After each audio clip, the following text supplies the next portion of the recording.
It's an early warm morning in San Jose, California.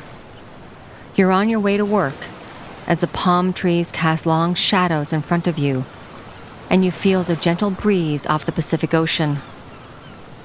You've been employed by an eccentric wealthy widow on a massive carpentry job to help complete renovations on her 8-room farmhouse.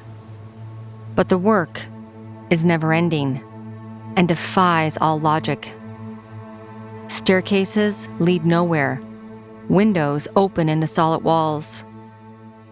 It becomes a confusing labyrinth, creating continuous building without rhyme or reason.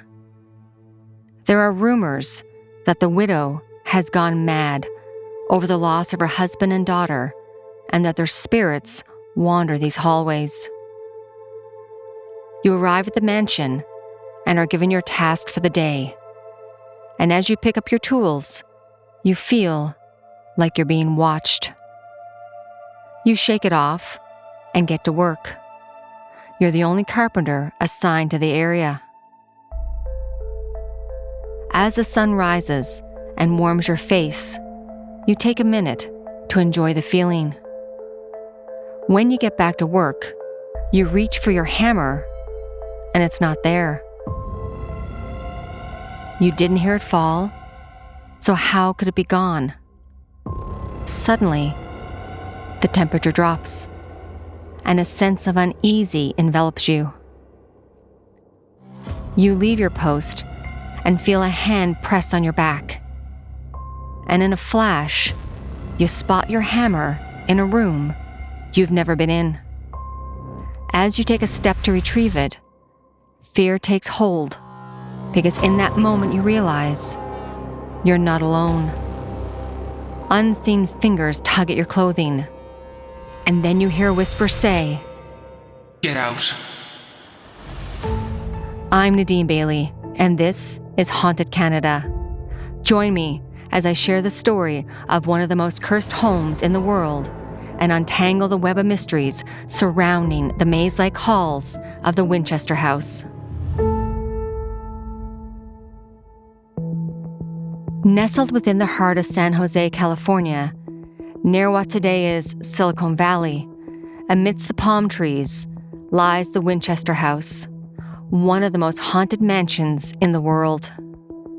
As you drive on Winchester Avenue, you'll see her above the green hedges that surround her.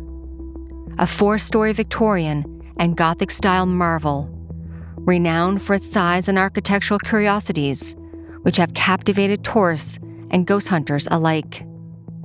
It was once the personal residence of Sarah Lockwood Winchester, the widow of William Winchester, and heiress to a large portion of the Winchester repeating arms fortune.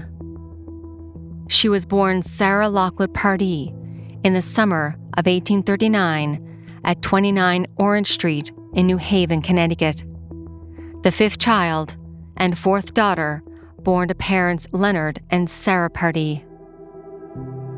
Growing up, Pardee was educated, had a French tutor, and took music lessons. She was bright and studious, spoke 4 languages, and was proficient in math and science. Her family had progressive ideas for the time regarding religion and philanthropic choices, publicly expressing their opinions on abolition, suffrage, and animal rights. According to Mary Jo Ignoff, in her book Captive of the Labyrinth, as a teenager, Pardee was an independent thinker who was not as social as her siblings.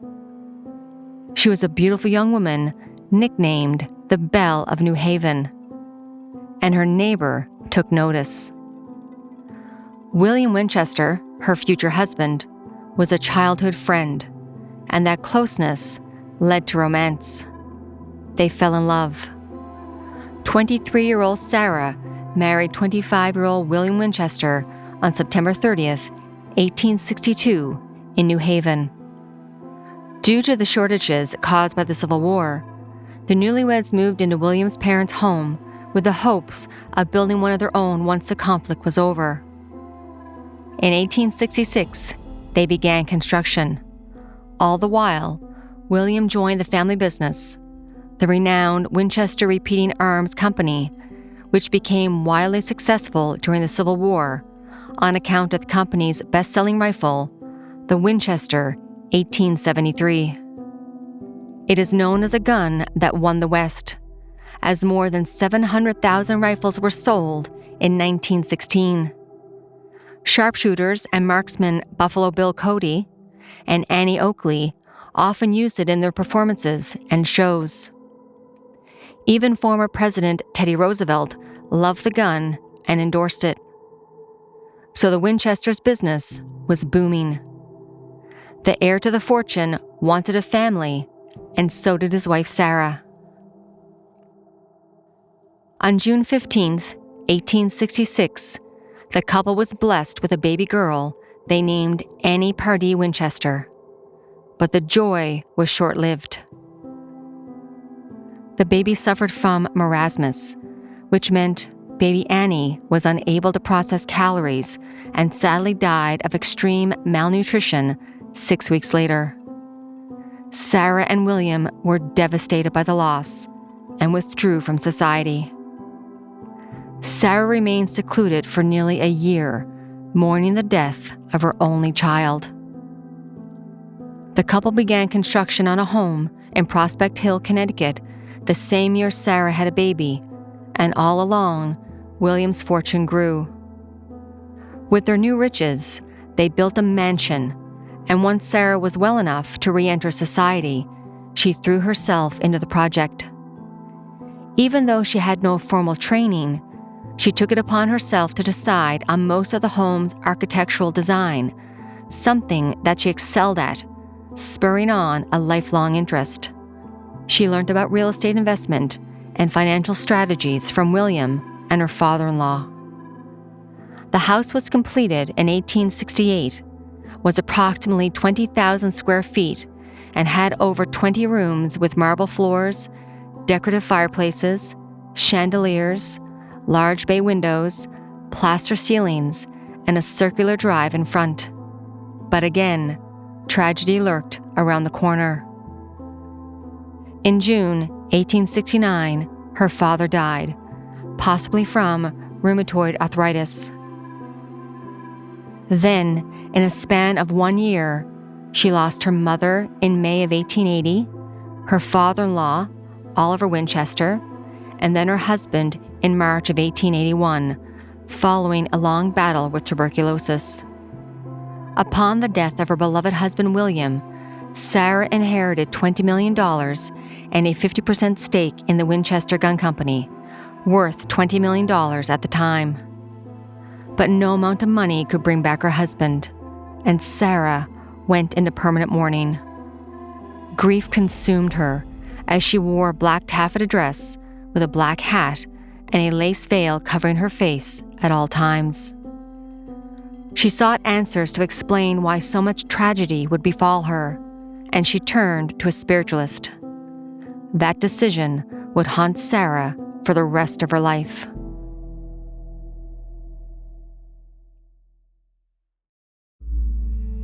Sarah Winchester met with a Boston psychic, a spiritualist by the name of Adam Coons, who offered no solace. Sarah was looking for answers and instead became cursed. Coons told her that she would be the next to die. He said the ghosts of all those killed by the Winchester rifle were now seeking revenge for their deaths, and she was their target. He blamed these spirits for killing her only daughter Annie and her husband, and said that there was a curse upon her and her family. The only way to escape death was to travel out west and build a massive home to keep the spirits at bay, but that she would be haunted until the day she died.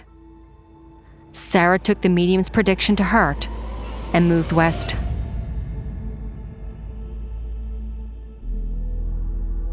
San Jose held a special place in Sarah's heart. She had visited the area with William years earlier, and they both loved the warm California climate and the Spanish-style inspired homes. It was also convenient, as the Winchester Gun Company had an office there. When Sarah arrived, she hired a personal physician, a female doctor by the name of Euthanasia Mead, to help treat Sarah's rheumatoid arthritis, which fared better under the California sun. Sarah also got assistance from Ned Rambo, the Winchester Company's San Francisco office lead, who knew just the property she needed. He took her to a 45-acre, 8-bedroom, 2-story ranch-style house nestled amongst the massive redwood trees. Sarah fell in love with the beautiful cottage. She purchased the ranch-style house and land for $12,570 and named it La Nada Villa, after an area in Spain known as La Nada Alavesa, which she and her husband had visited 10 years earlier. In 1886, it was one of the first properties to grow fruit and was located in a very isolated and secluded area. Entranced by the warm climate and promise of respite, Sarah almost immediately embarked on a relentless construction spree. Within the first 6 months, the 8-bedroom house had grown to 26 rooms. Sarah originally had hired 2 architects from the East, but wasn't happy with their work or vision. She decided to run the project herself, creating all the designs and only seeking advice from the carpenters she hired. Sarah did all the drawings and had no plans. She focused on one room at a time. If something was built she didn't like, she would tear it down and rebuild to new specifications. The San Jose News of 1897 reported that a 7-story tower was torn down and rebuilt 16 times. Money was no object, and she spared no expense. She built her house with shifts of 16 carpenters who were paid 3 times the going rate and worked 24 hours a day, every day, from the second she acquired the house in 1886. She had an eye for design and the grander things in life. Sarah had teak and mahogany wooden floors laid throughout the house, and embossed wall coverings that looked like leather or metal, Tiffany lamps, German chandeliers, Asian furnishings, and French paintings. However, Sarah hastily sketched designs on napkins or brown paper for carpenters to build additions, towers, cubicles, or rooms that made no sense and had no purpose, sometimes only to be plastered over the next day. The work was never ending, and she lived inside the home during the renovations, along with 18 to 20 servants, with up to 22 carpenters and 18 gardeners. Over the next 38 years, Sarah added 160 rooms to the once small cottage, turning it into a maze of hallways, doors, and staircases. The house became an architectural marvel, with modern heating, 3 working elevators, 47 working fireplaces, and gas lighting throughout the elaborate home, which covered 24,000 square feet. The mansion cost nearly $5 million, about $71 million today, and is described as the world's longest home renovation. By 1896, Winchester had added 2 stories to the home, and in some areas, it rose to be 5 stories and 7 stories in height. As the carpenters continued to build Sarah's vision, the interior was bizarre and noticeable as soon as you entered the home. Several staircases went nowhere, stopping at the ceiling, and while some of the designs appeared to be without reason, some were rather functional, if only to the eccentric widow. Sarah Winchester was only 4 feet 10 inches tall and suffered from rheumatoid arthritis, which causes chronic pain, swelling, stiffness, and loss of function in the joints. So it makes sense that she had staircases built that had 44 steps, but only rose 3 meters. There are even stranger oddities within the house: windows that open into hallways, and doors on the 2nd floor that open to the outside, with nothing but a drop down to the ground to meet those who go through it, thereby earning it the name doorway to nowhere. Many other doors open into walls. Chimneys are only built up to the second level and then stop. And there are many secret rooms and passages, and one door that opens to a 3-meter drop to the first floor. Some doorways are built for small children, while a window is built into the floor of another room. Even more eerie is Sarah Winchester's fascination with the number 13. The house has 13 bathrooms and 13 windows. The grand staircase has 13 steps. The driveway has 13 palm trees, and one sink has 13 drain holes. By the time the house had 2 stories, Sarah Winchester was appearing in articles in local newspapers that were filled with speculation about the ongoing construction. She kept to herself and avoided interacting with neighbors, and so a narrative grew. Newspapers declared that the reason that the construction was ongoing was that she believed that she would die if construction stopped. Along with those stories were the ones that said that every night at midnight, Sarah would take a different route through the elaborate home to get to the center of the house, the area known as her seance room. To summon the spirits, the tower bell was rung. The bell was used to call workmen and to serve as a fire alarm on the property. But according to Joe Nickel, claims later arose that it was instead used to call upon spirits, and Sarah would meet them there in her seance room. That is where they would give Sarah directions on what needed to be built next. This would continue until 2 a.m., when the bell outside the house was rung again, signaling the spirits to depart. Sarah would then crawl into her bed for the night, while workers continued to build her ever-growing home. According to these reports, Sarah believed that if she didn't follow the spirits' directions, they would harm her. And there may have been some truth to that. When the 1906 San Francisco earthquake hit, the house was severely damaged, and there were rumors that Sarah was trapped inside the home, though there's no evidence to prove that. We do know that the 7-story tower and most of the chimneys collapsed. One entire wing was destroyed, along with the 3rd and 4th story additions. Once the rubble was removed, there was a shift in Sarah. After the earthquake, she spent most of her time at another of her many California homes and had very little done to the property.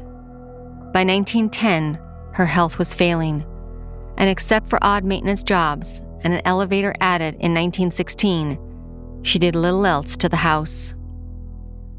Sarah Winchester died on September 5, 1922. All construction on the mansion finally stopped, and workers walked away.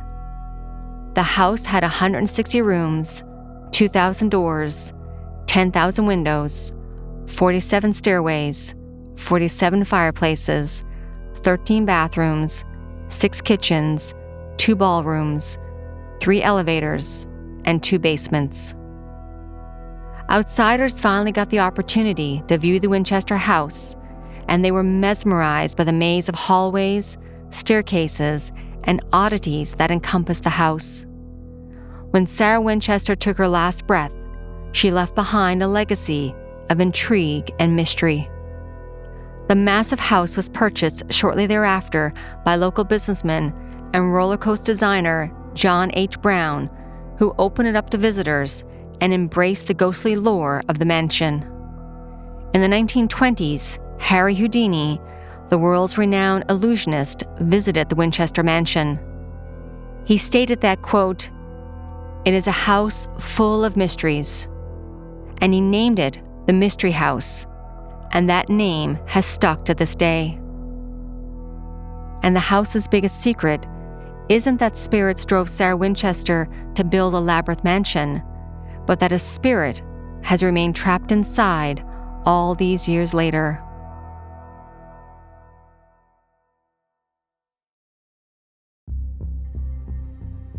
When Sarah Winchester purchased the small 8-room farmhouse in 1886, she hired a few carpenters. One of them was named Clyde. In the early 1900s, he continued to work on the mansion, and along with a few other carpenters, they posed for a picture. In it, he's seen to have a warm and kind smile, dark eyes, dark hair, and a thick mustache. Now, not much is known about how his death came to pass. However, both visitors and employees claim to have crossed paths with a mustached man, sometimes seen pushing a wheelbarrow full of coal in the basement or trying to repair the fireplace in the ballroom. He's been described to management roughly like this, quote, "We really like the actor who is repairing the ballroom fireplace, wearing the white overalls and a Victorian boater hat." Except no one had ever hired an actor. The only spectral being that matched the visitor's description was Clyde. And he's not the only one.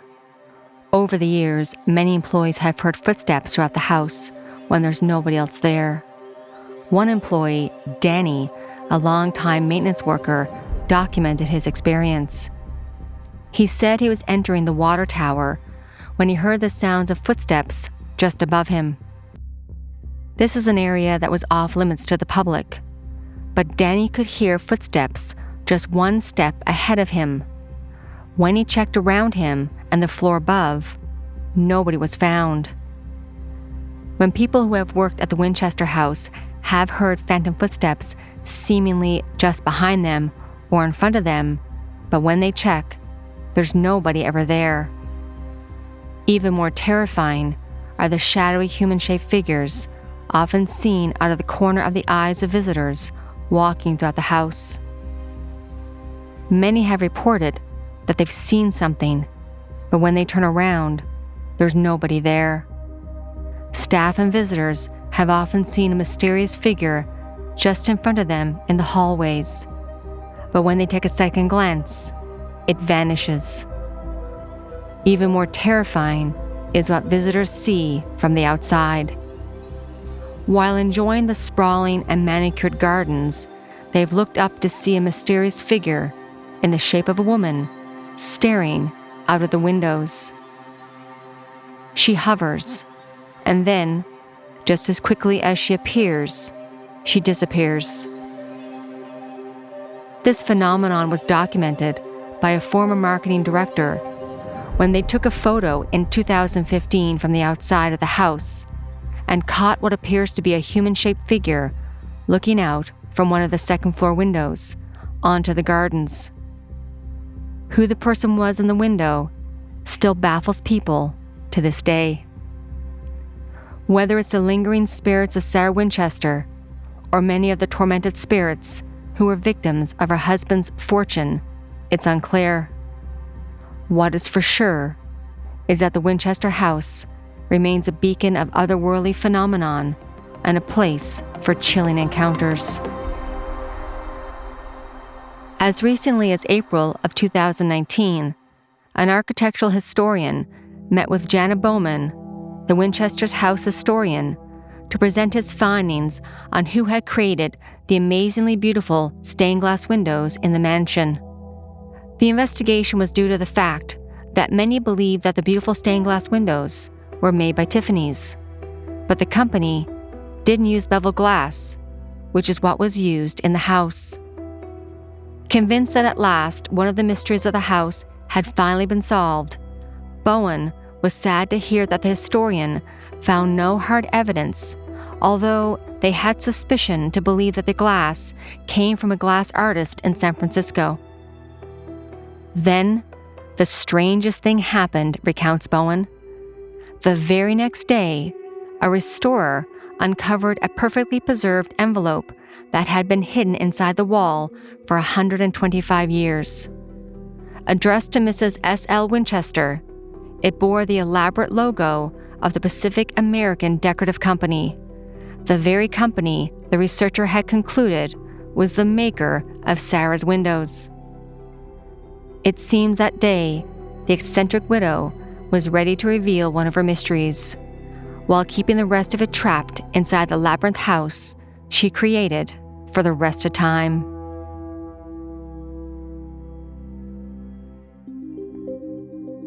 Thank you for joining me on our journey through the haunted and historic Winchester House. Haunted Canada is sponsored by the Edmonton Ghost Tours. I will link it in the show notes. Haunted Canada is written and produced by me, Nadine Bailey, with senior producer Delia Vasquez. Production and sound design is by Rob Johnston, with help from Rosalind Kufer. If you would like to support the podcast, please follow and share. And if you can give us a like and a 5-star written review, that is always appreciated. Also, you can follow me on our different social media platforms, or if you have a ghost story, haunting, or true crime that you would like for us to cover on this podcast, please email me through the website hauntedcanada.com. Thank you from all of us at Haunted Canada and Curious Cast. Have a good night, everyone, and stay haunted.